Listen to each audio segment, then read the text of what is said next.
Todo esse processo é para nos indicar que o que fazemos é investigação científica. E aqui vamos começar por definir ciência, porque estamos a falar de investigação científica, investigação em ciência. Depois vamos definir investigação. O que é ciência?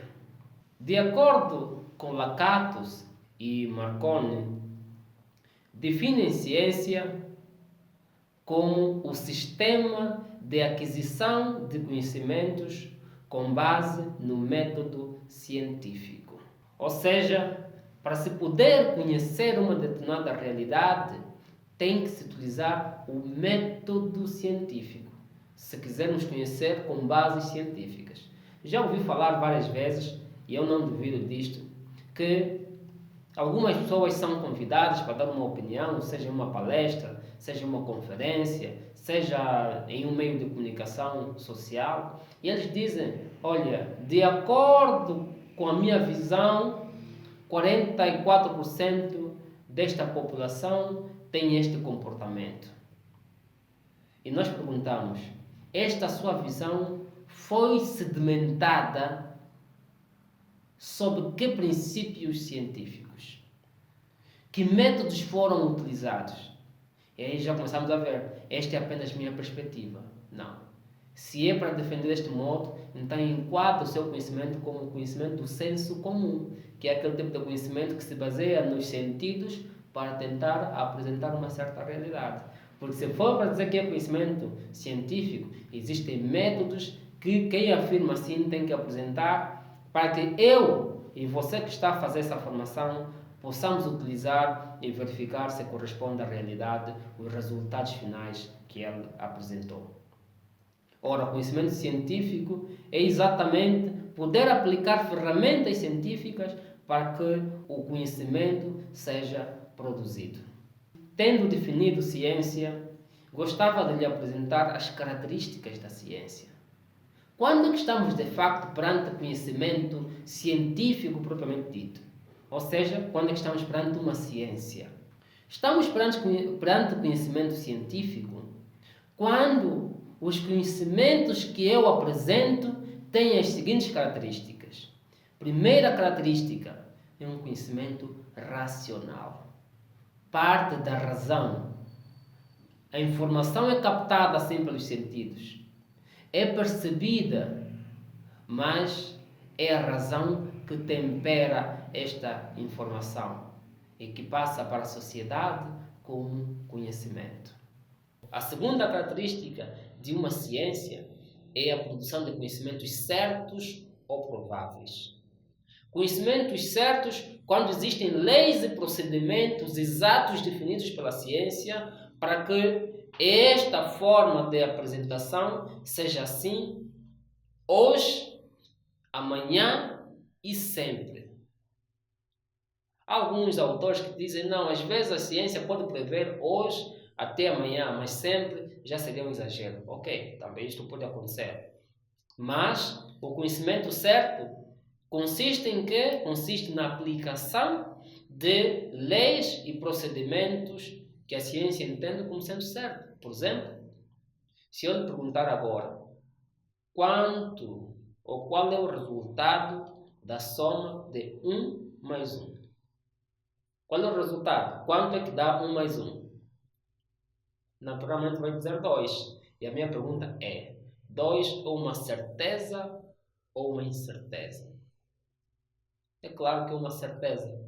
Mas é uma certeza científica porque se chegou a perceber que a soma dessas unidades gera outro número, que é 2, que é o 2. Como 2 mais 2 é 4, mas a ciência assim define. E este é o cimento para que produzamos conhecimento certo. Mas nem tudo que a ciência produz é certo.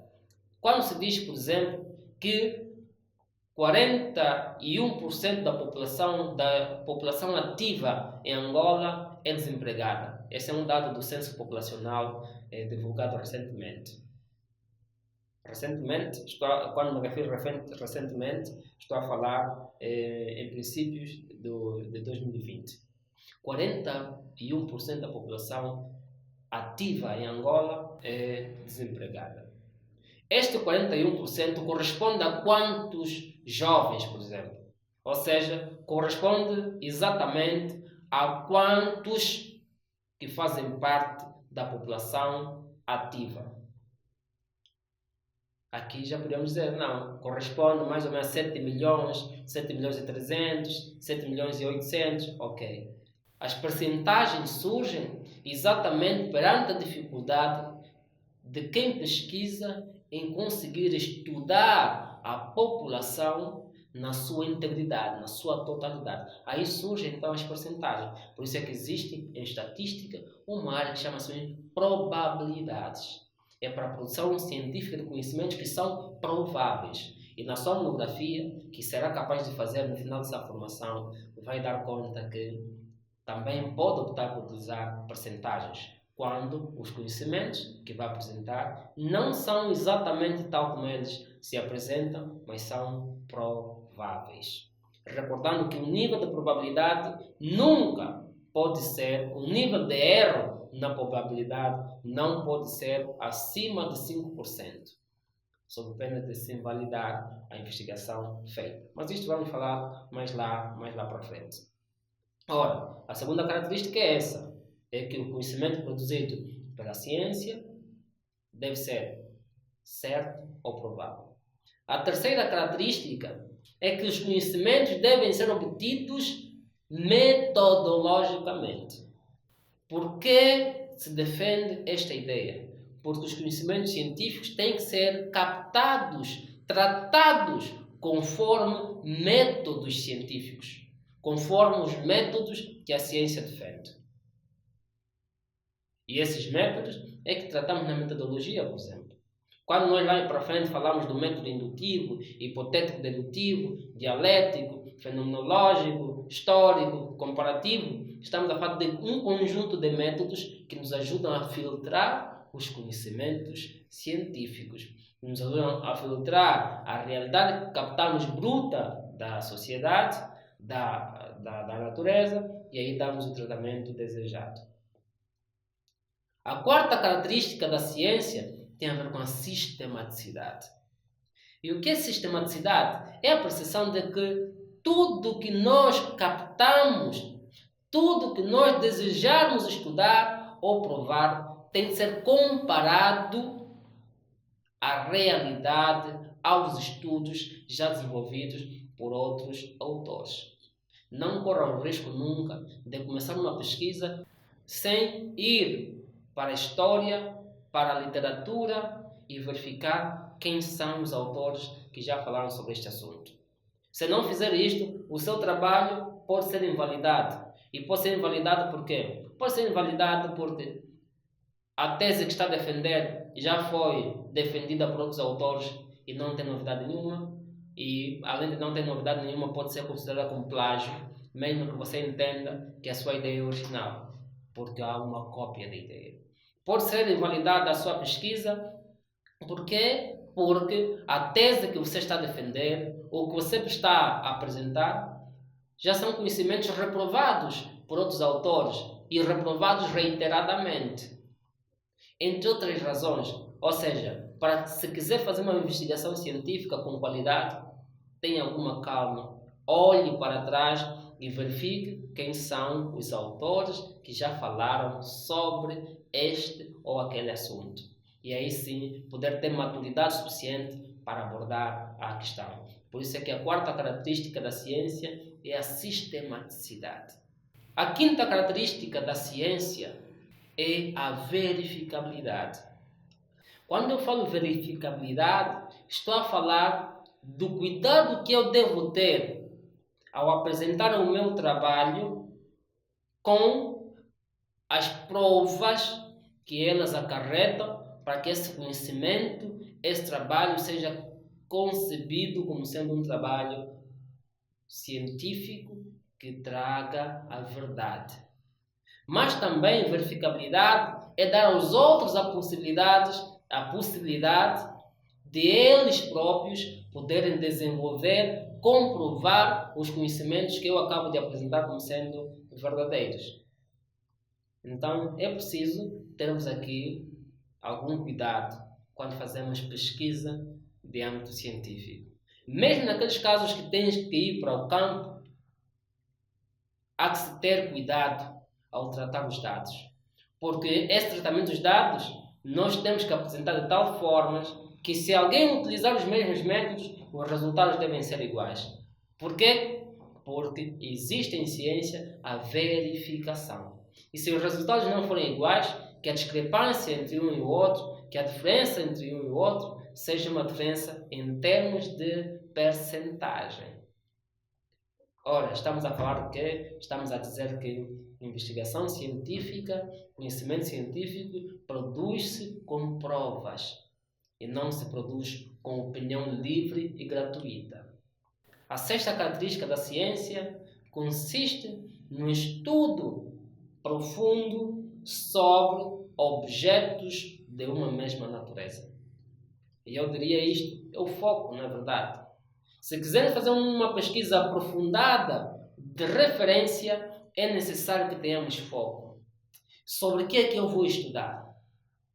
Qual é a profundidade que vou dar a esse estudo? Qual é o meu objeto de pesquisa? E não ter daqueles tipos de pesquisa em que eu tenho, na mesma pesquisa estou a abordar sobre a história da gravidez precoce, os estudantes que se engravidaram cedo, os pais que ralharam as crianças, os adolescentes. Ou seja, no mesmo estudo tem um conjunto de sujeitos a ser abordados, tem um conjunto de objetos a serem analisados, que no final, o que é que dá? No final vai dar um estudo ambíguo, de resultados ambíguos, porque a ciência é a abordagem científica quando se estuda objetos de uma mesma natureza. Eu não posso, por exemplo, estudar a altura de um homem de 70 anos e comparar com a altura de um bebê de 7 meses. Não posso, porque são elementos, embora pertençam todos à espécie humana, embora os dois pertençam à espécie humana, mas estamos a falar que existe um conjunto de circunstâncias que envolvem um diferente do outro. E isto pode afetar este grau comparativo. Não posso comparar, por exemplo, um hospital geral com um centro médico. Porque os procedimentos de um hospital geral são diferentes dos procedimentos de um centro médico. É obrigatório que um hospital geral tenha, por exemplo, uma UTI. Já um centro médico não. É obrigatório que um hospital geral tenha uma estratégia, um planeamento estratégico estruturado. Um centro médico está mais virado para um planeamento operacional. Portanto, ciência, para que se faça ciência, é necessário nós termos muito bem presente os elementos que a caracterizam. Conhecimento racional, conhecimento certo ou provável, conhecimento adquirido metodologicamente, conhecimento sistematizado, conhecimento verificável e sobre objetos da mesma natureza. São essas características da ciência e era importante que tivesse presente quando estiver a desenvolver um trabalho de investigação, seja ele em que nível estiveres.